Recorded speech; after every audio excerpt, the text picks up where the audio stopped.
老妹说电影，天天好电影。大家好，我是阿妹，今天和大家一起分享一个少年励志故事。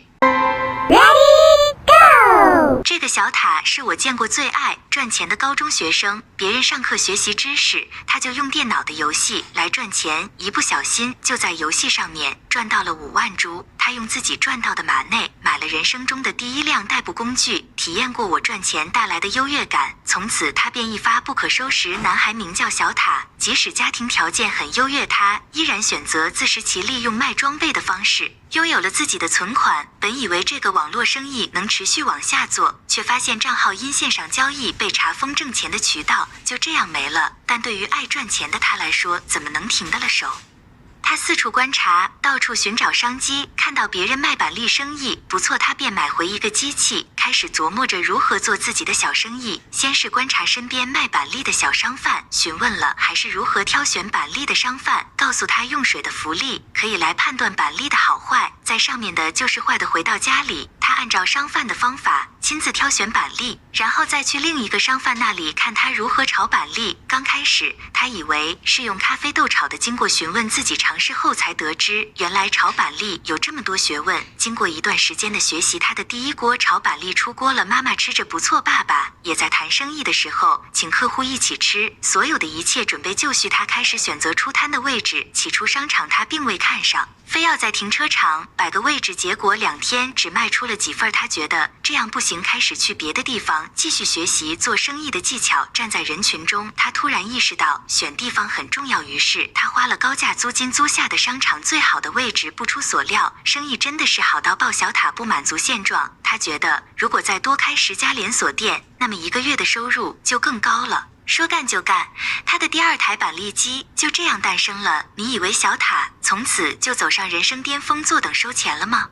其实并不，接下来的事情才是对他真正的考验。商场管理员告知小塔，他的摊位破坏环境，烟已经把天花板熏黄了，如果无法解决，就只能终止合约。小塔没有办法，只能趁下班的时候亲自动手涂油漆。但很快一个更大的变故已经悄然来临，妈妈告诉小塔，月底他们全家都要搬去中国，让他放弃板栗生意。小塔意识到不对劲，再三逼问下才知道，原来他们家已经破产了，现在负债累累，爸妈准备带着他一起跑路。但经过小塔的再三思考，他决定留下来努力挣钱，不想一辈子过东躲西藏的生活。他的爸妈同意了，孩子长大了，有了自己的想法。作为父母，遇到现在的情况，他们也无可奈何，往后的路就要小塔一个人走了，房子被查封，他只能和家里以前的管家堂叔在一起生活。堂叔把他当成亲人一样，即使家道中落，他也愿意陪着小塔。除了堂叔，他的同学小美也一直默默地陪伴着他。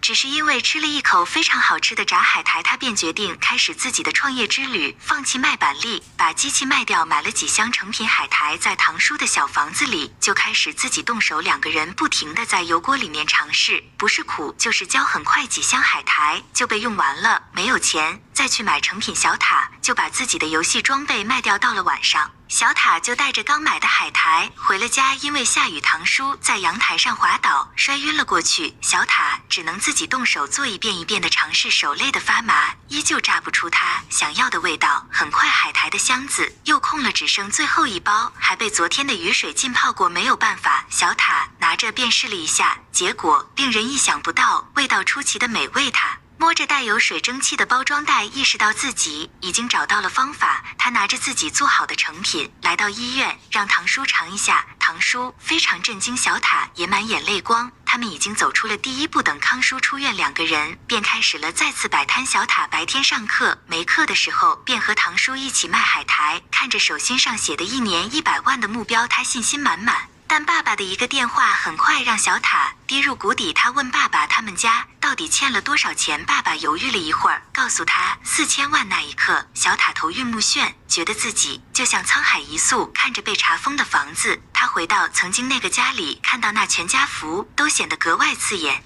一蹶不振的小塔走在路上，看着自己手中的便利袋，突然脑袋里生出一个大胆的想法，为何不把自己的海苔上架到便利店呢？说干就干，小塔联系好便利店的总部，准备去推销自己的产品。当他把产品拿出来给公司主管看的时候，主管拒绝了他。首先包装不够吸引人，而且价格还很贵，小塔再次陷入了困难。他不放弃找到设计包装的人，重新给自己的海苔改了名字，做了新的包装，然后带着海苔又来到便利店公司。但是主管以开会为由一直躲着小塔，最后他一生气便把自己的海苔送给了工作人员。也正因为他的这一个动作，所有的人都知道了好吃的海苔。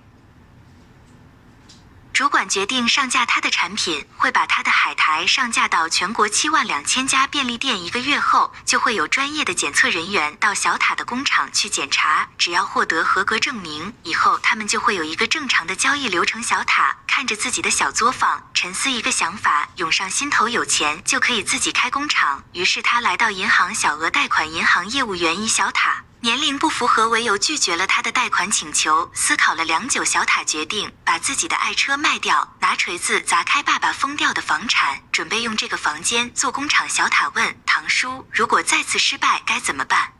堂叔说，不要怕，本来你就一无所有，失败了，大不了从头再来。有了这句话，小塔更加有信心。他和10几名工作人员一起把房间装修的有模有样。等主管来的时候，堂叔拿出一个信封，偷偷告诉小塔塞点钱就好了。但小塔拒绝了，他不想让爸妈蒙羞。经过全面检查，主管不是很满意生产环境、灯光、洗手台和下水管道都不在合格范围内，只能告诉小塔让他们等待，通知堂叔。再次把自己的信封拿给小塔，经过一阵思想挣扎，小塔还是没把这个信封送出去。堂叔安慰他尽力就好，但小塔却说赶紧准备大量生产，不然等到结果出来就真的来不及了。他把主管说的不合格的地方全都改进了。这天他终于等来了，通知工厂检测合格，他们可以加大生产了。小塔拿着传真，兴奋的都要蹦了起来。很快他们的产品就被搬上了货车，但由于时间来不及，尽管天天加班，他还是迟到了1个小时，把产品送到了运输公司。但工作人员说你们已经迟到了，以太晚为由拒绝产品上车。小塔苦苦哀求，说自己在5点才完成所有的包装工作。人员顿了一下，说道行吧，那动作快点。小塔连连道谢，然后坐在货场上偷偷抹着眼泪，也许是高兴，也许是真的熬到头了。从这以后，小塔的工厂越建越多，曾经不肯给他贷款的银行业务员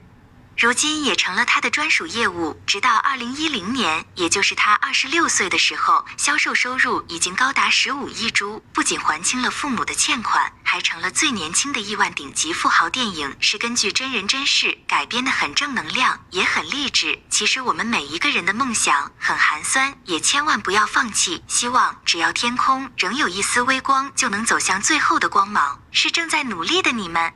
故事到这就讲完了。喜欢阿妹讲的电影就点个赞吧，也别忘了订阅老妹频道啊！我们下期见，拜拜。